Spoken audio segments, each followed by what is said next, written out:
I hope you had a nice lunch break. The energy this morning was really electric. I spied on some deep dives and I saw great critical questions, provoking questions, and that's exactly what we need to, change the system, right? So thank you. Keep that up because we still have a whole afternoon to conquer together. But right now, I'm very pleased to welcome our keynote speaker for today, Timothée Parrique. Timothée is a researcher in economics at the University of Lausanne, but also the writer of the book Slow Down or Die, The Economics of Degrowth. And he will walk us through today his keynote on prosperity beyond capitalism. So let's give him a warm welcome.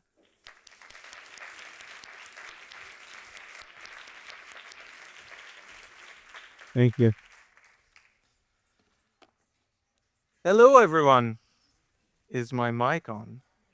Perfectly. And it's very embarrassing. I realized this is quite an old picture. I was back in my room in Stockholm when I was trying to finish my PhD thesis, writing on Windows. Some of the stuff that I was writing back then, I will present today to you. So some of my research on degrowth, post-growth, and post-capitalism, these three explosive concepts. And I was trying to find a way of bringing this into a context like this. And I thought I would reflect on 5 false discourse that I hear all the time and that I think are holding us from doing all the things that we could be doing. So I think it's my role as a scientist, as a researcher, to debunk these false beliefs, to help us collectively, and I think many of you are doing this already, regain some collective ability in doing things that we thought were impossible, but now we realize could well become possible. The first one is quite conservative. You probably are faced with many people that you work with that somehow are holding the belief that either the situation is fine or that it's getting better. I don't think anyone thinks the situation is completely fine, so we'll just evacuate this and we'll focus on that second statement, like things are getting better. And here there's a very fine difference between optimism and delusion. That's like the difference between being ambitious and being reckless. And I think today we really need to be careful at where we put the line between these two mentalities. That is the latest estimation of our global overshoot. It was published a month ago with data for 2022. What this figure tells us, using the framework of the planetary boundaries, is that the world as a whole is in a situation of unsustainability. So all the red you see here is what we call overshoot. This same figure we can calculate at the level of a single country, at the level of a single city, and even at the level of a single organization, which each time gives us the same mission, identifying the too heavy part of the ecological footprint in order then to find a way of getting back within planetary boundaries. The medium level of overshoot went from 75% overshoot in 2000 to 96% in 2022. So it's getting worse. And if we look at what we need to do in order to get back within planetary boundaries, we see it's not just getting faster, it's just reversing trends. The trends are between 2000 and 2002, the red has been increasing by an average of 3.9% each year. Like this. What we need to get back within the green zone in 2050 is minus 6.9% each year. From plus 3.9 to minus 6.9. So this alone is quite mind-boggling. So we should keep in mind that the ecological transition is massive. Most of the time, when we see this, somehow, I don't know how people do it, but they manage to just remove everything from their mind and just look at this thing. I don't know why. It's like our safe place. Carbon emissions. We know it works, so we're like, nah, let's go away. Nah, yeah. This is quite a challenge, so they've been increasing plus 3.4% every year, and we want the reverse, a bit more than minus 3% per year. Of course, that's globally. It's different for countries that have already started to reduce their emissions, and we'll see that later. The point I want to make here, and that is so important because in every single debate in the last 10 years I've been working on the topic, where I've been debating my fellow economists on that, we've only been talking about climate change. That's what we call, the tunnel vision. I like to call it like carbomania. Whereas like an ecological transition looks like this, okay? Different colors, it's like a Rubik's Cube. It's very easy to do one color. Any kid can do one color and be like, look, I've solved it. That's the solution. And then if you try to solve another color, you're going to mess the first one. So for example, you're like, look, I've electrified my entire car fleet. Great. And then in electrifying that, you realize that electric car, they have a higher material footprint from 7 to 10 times because of the batteries. Material footprint means extracting more metals, means using more water to do this, means more land use, means more impact on biodiversity, and so you're messing another face of the cube. What we need is to, get all colors together, and that's why it's particularly complicated. So we need a systemic vision of the ecological transition. Second claim, what I've talked about is a global issue, mostly concerning China, India, countries with large population, countries with emerging economies. We have done most of the job already. We don't matter. We're so small. It's all fine. Okay, I'm going to use the same study. You remember the overshoot we've seen, all the red stuff? So now we decompose it into 5 specific footprints, and we look at the responsibility for that overshoot. And we decompose this into 3 categories. The rich countries, the top 20% of the countries, that 38 rich countries that have, a growth national product higher than $33,000, including Switzerland. They're responsible for 44% of the overshoot.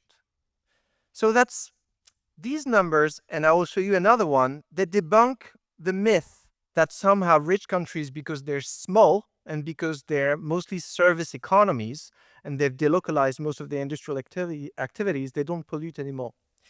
Well, that's not true. There's still a massive part of the problem. And then we can extend this and in reverse see that the bottom 40%, so top 20%, 38 countries, that's 15% of humanity, okay, in one category. The bottom 40%, that's the majority of humans on Earth. See their footprint? They're so tiny I could not even write it down. They're so tiny for biodiversity we don't even see it. So again, the transformation of economies in the global north is a priority. It is still, I think, the priority for lowering ecological footprint, especially when we'll see that what we do in the global north have impact on what's happening in the global south. Here at this point, I'm a bit of a science nerd, so I could not restrain myself from using this figure, which is a perfect choice for your next summer tattoo, by the way. It was published last year by a team of Chinese researchers that have a unique set of data.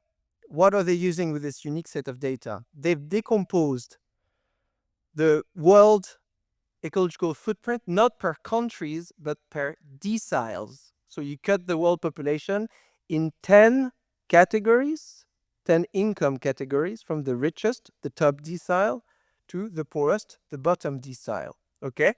And so for each of the gradient, you see the decile. So 90 to 100, that's the top 10% at the level of the world.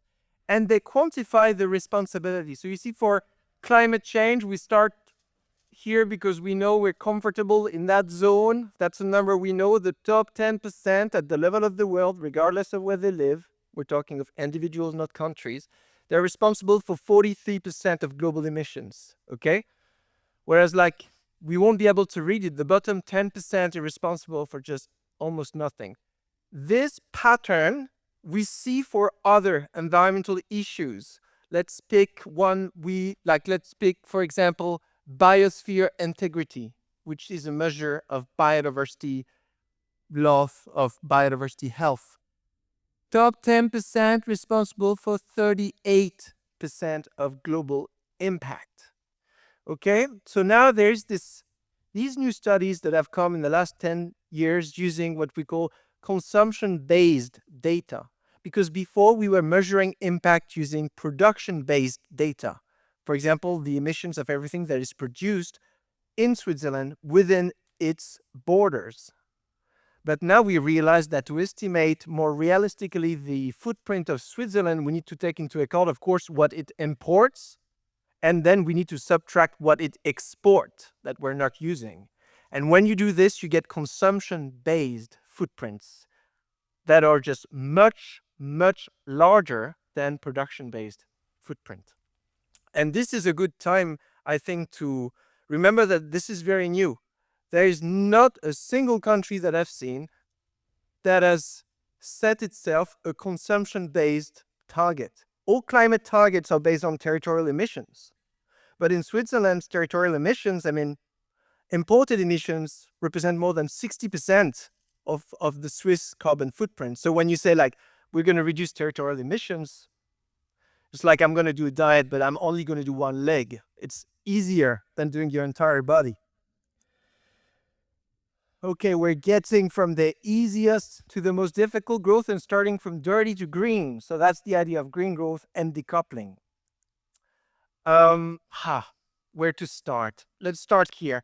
That debate, it's only concerning carbon, carbominia again. People are obsessed because there's a few countries in the world that have started to reduce their emissions. And so we think that that means growth is going to be green. Don't force me to bring back the Rubik's Cube, but generally green growth, if there's such a thing, means, increasing GDP and decreasing everything else in your ecological footprint, right?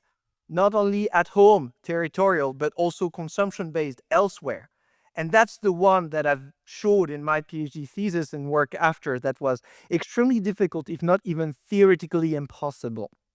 And it's important, I think, to place the line between delusion and optimism on the issue of green growth. But, just for fun, we're going to look at the best of the best of the best of the best. Look at these 11 countries. The 11 countries that have managed to reduce their consumption-based emissions. Switzerland is not in there from that studies. I don't know why. Don't be sad. We're just updating the study, so soon we'll bring it back. But what we see is some pretty mild decrease in the last decade. So that's what we're celebrating. That's what we're calling green growth, because indeed, GDP is up and consumption-based emission is down.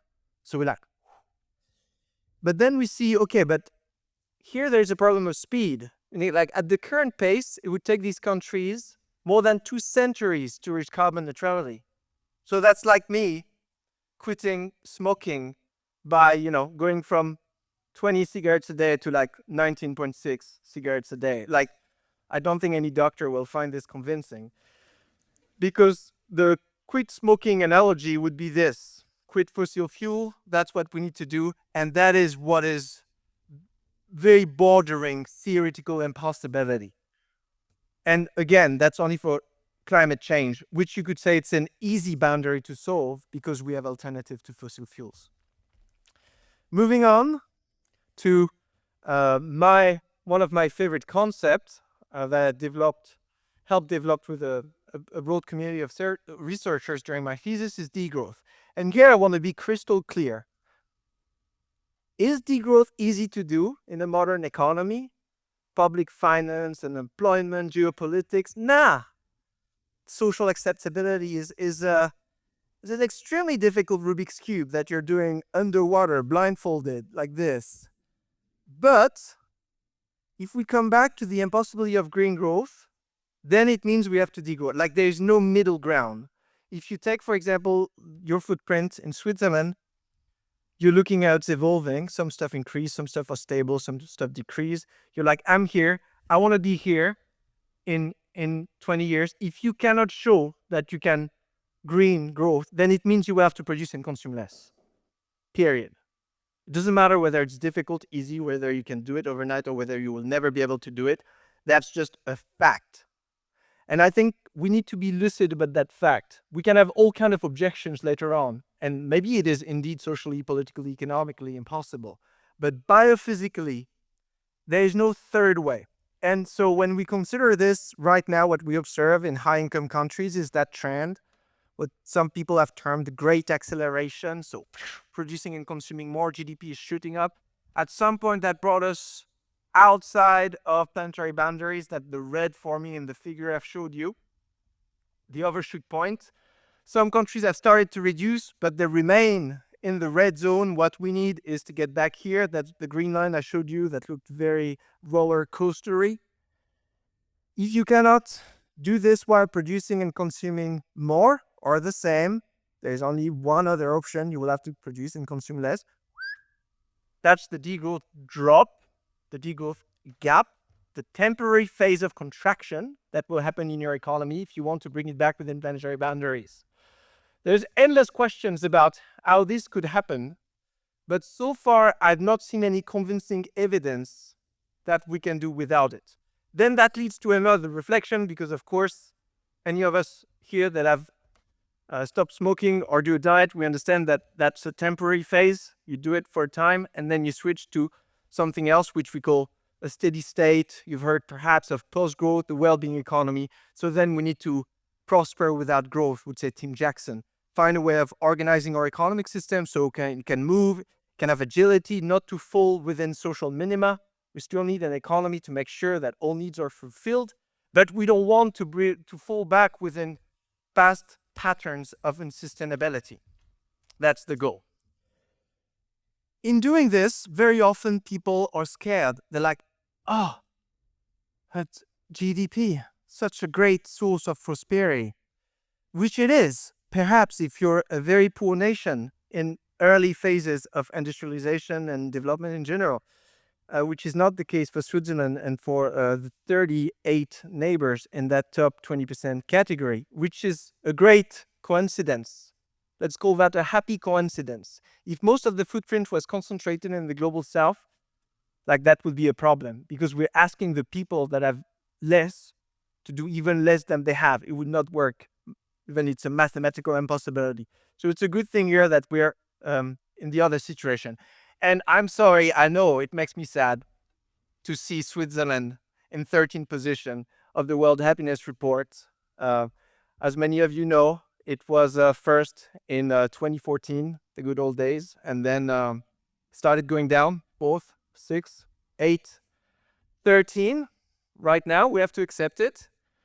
Switzerland, with a massive GDP, more than $100,000 per year, per capita, is being overtaken by Costa Rica, for example, that has a GDP of $18,000 per year and per capita. That's 5.6 times less. Mexico has a GDP that is 7.3 times less than Switzerland. Even Finland, the champion, has half of the GDP that we have in Switzerland. I'm showing you these numbers now. It's a bit quick and dirty, but there's an emerging literature that has shown that after a certain threshold of GDP per capita, pushing the GDP button is not increasing quality of life. And so I don't think it's a catastrophe to accept the fact that we may have finished our phase of growth and development, and that now we're shifting from a quantity-focused economy to a quality-focused economy. There's not much interested by volume of production, but more by maintenance and quality of production. So I don't think that's a disaster. And this figure is telling us a bit more. Again, That's the same. You can see the social minima here. So if you are very low like this, it means you have a lot of social problem in your country. And if you're very high, it means you have a lot of ecological overshoot. So you can see Ireland, which is almost at 5 times its sustainable ecological budget. And you can see the most sustainable European country, Portugal, only overshooting by 129%. But we see interesting things. So that there are certain countries that are much more efficient in transforming natural resources into well-being than others. And that's only for Europe. But if you see the US is very inefficient. It requires an enormous amount of natural resources for very little result in terms of quality of life. And I think right now the decoupling we should be seeking is not decoupling GDP, which is a bit of an abstract monetary indicators of means and not of ends, but decoupling well-being from natural resources. And when we start shifting that question, we start seeing very interesting things in how we organize mobility, health, different business models from country to country, and some of them being more efficient than others in turning natural resources into well-being. The last one, you've heard the phrase, it's easier to imagine the end of the world than the end of capitalism, right? And I find it so dazzling. It's such an innovation paradox that we're supposed to be living at an era where you can invent everything. We're just praising the powers, the endless powers of entrepreneurs. And every year we can see, having one more camera into our phones. But then as soon as you propose another economic system, they'll be like, so we can invent everything, but we cannot invent new economic system. That's forbidden. We need to keep the very old structures, institutional structures of capitalism the way they appeared, 200 years old. 200 years ago. I find it strange, and I think we should redirect our innovation to the system itself. It's completely okay to invent new ways of extracting, of producing, of allocating, of consuming, new cultures, new business cultures. And I'm going to show you just a little framework I'm using to liberate our imaginary. But before I do this, I'm going to do a gross analogy. Because very often when I say this, people, they'll be like, but are you not forgetting how capitalism, lifted us out of poverty, all the prosperity it gave us? And that might be true in the sense of an accumulative boosting system like capitalism may be adapted at a moment where you want to maximize the stuff you're producing after a war, or maybe in certain context. But that does not mean you want it for your entire life. So I like to compare it like at some stage in my development, when I was trying to grow in volume, I may have valued and used breast milk, but I've stopped. And I think it would be like right now a bit delusional if I were to tell you, but look, I am what I am because of breast milk, and therefore I still need it. That's a career ender right now. So now let me show you the framework. This is quick and dirty, but just to show you, okay, an economic system is like a game that we play, okay, like Monopoly, but in real life. So it's made of rules, institutions. It's very easy to divide an economy into a number of institutional domains, like relation with nature, forms of ownership, modes of allocation. You can have more, you can have less, but every economy have a finite number of institutions. And for each institution, we make choices. So regimes of forms of ownership, they can be private, they can be collective, or they can be collected, or they can be public. You have different things, and of course, it's always a mix. But these, we can use it to differentiate different archetypes. So if I tell you like the economy we have today, like it corresponds to the archetypes of capitalism, and there are a variety of that system today, but relation with nature is mostly focused on exploitation. You would say that's very value-ladded, so let's move to others. But like forms of ownership, most companies, they're privately owned. I'm not saying it's bad, I'm saying it's the fact. If you compare to another system like do we have another system? We don't have one here. But if you compare to the Soviet Union, most companies, they would not be privately owned, they would be publicly owned, right? So you see the shift. And same thing, we can look, most of the stuff we buy today, the modes of allocation, do we use money to buy it on the market?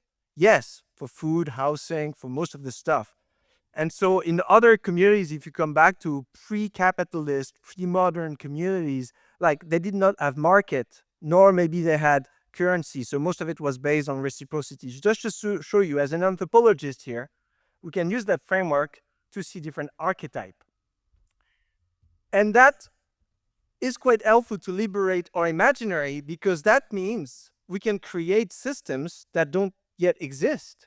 At least in theory, we can be like, well, we realize that there are certain issues with, the commoditization of everything and market exchange. So some stuff we want to take out of the market. And if we take a lot of stuff out of the market, that will be shifting the system to a mostly reciprocity-based mode of allocation, And so that gives birth to something that perhaps has not yet existed. So now if you're good at math, 6 institutional domains, each with 3 options, that gives us 729 archetypes. So it's like the MBTI profiles, okay, but for economic system, except there's a bit more diversity.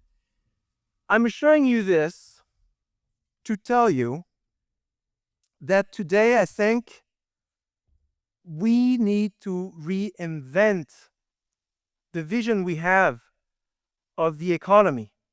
And it's pretty much open-ended. There are as much alternatives as we can imagine, and then as we're willing to put up in practice. This being said, it would be pretty inappropriate for someone talking about overshoot to overshoot my time. So I'll stop here, but I'll be very curious to chat more with you guys about what I've presented today. Have a wonderful day.